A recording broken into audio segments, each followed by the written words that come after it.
तो गाइस आपने जब कोड ऐड कर दिया, जो डेवलपर को कोड देना था गूगल वेब मास्टर का, गूगल सर्च कंसोल का, तो फिर उसके बाद जैसे ही वो कोड ऐड इम्प्लीमेंट हो जाएगा, आप वेरीफाई पे क्लिक करेंगे तो आपकी प्रॉपर्टी वेरीफाई हो जाएगी।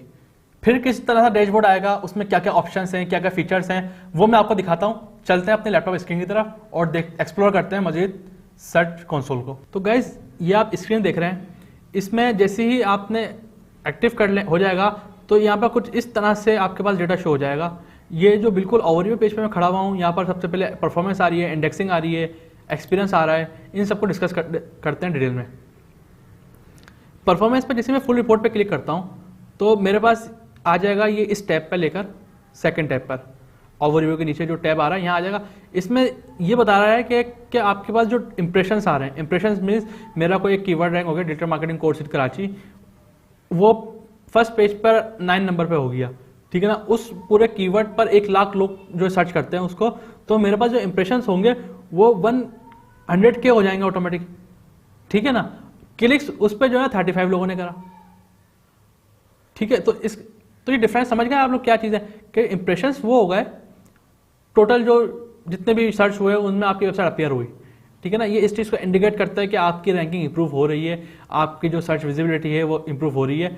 क्लिक्स से ये पता चलता है कि आप जो है अब जो यूज़र हैं वो आपको क्लिक करना शुरू हो गए, आपकी वेबसाइट को ओपन करना शुरू हो गए,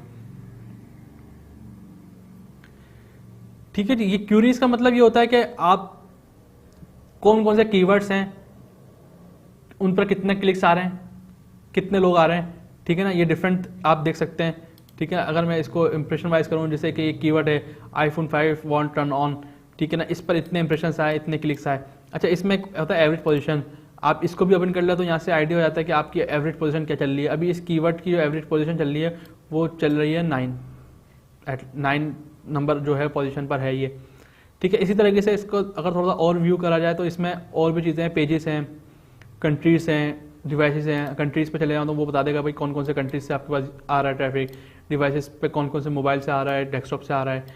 फिर जो है रिसर्च अपीयरेंस, कहाँ कहाँ पर गूगल पेजेस शो हो रहे हैं, कहाँ कहाँ से डेटा आपके पास ट्रैफिक्स आ रहे हैं, लोग आ रहे हैं। तो परफॉर्मेंस पे हम ये चीज़ें देख रहे होते हैं। आपने कोई भी एक पेज बनाया, वो पेज आपके पास इंडेक्स नहीं हुआ, या आप चाह रहे हैं जल्दी इंडेक्स करवाना, तो आप क्या करें? एक बहुत इंपॉर्टेंट क्वेश्चन है वो, जो मैंने क्रॉलिंग और इंडेक्सिंग वाली जो एक टॉपिक बताया था उसमें यही था ना कि अब पेज क्रॉल ही नहीं हो रहा है, गूगल का बोट आ ही नहीं रहा है आपके पेज को, कैशे ही नहीं कर रहा है, इंडेक्स ही नहीं कर रहा है, अब क्या करें? तो इसके लिए एक बेहतरीन टूल है यूआरएल इंस्पेक्शन का, जो सर्च कंसोल में अभी जो दिखाया मैंने आपको। आपने क्या करना है, पेज बनाने के बाद पूरा यूआरएल कॉपी करना है, वो इस सर्च बार में पेस्ट कर देना है और जस्ट इंटर कर देना है। उसके कुछ दिन बाद, विद इन अ डे भी हो सकता है, विद इन अ वीक भी हो सकता है, गूगल आएगा, क्रॉल करेगा, आपका पेज को ले जाएगा, उसका जो स्क्रीनशॉट होता है पूरा, फिर उसके बाद इंडेक्सिंग शुरू हो जाएगी, ठीक है ना। ये यूआरएल इंस्पेक्शन टूल काम करता है।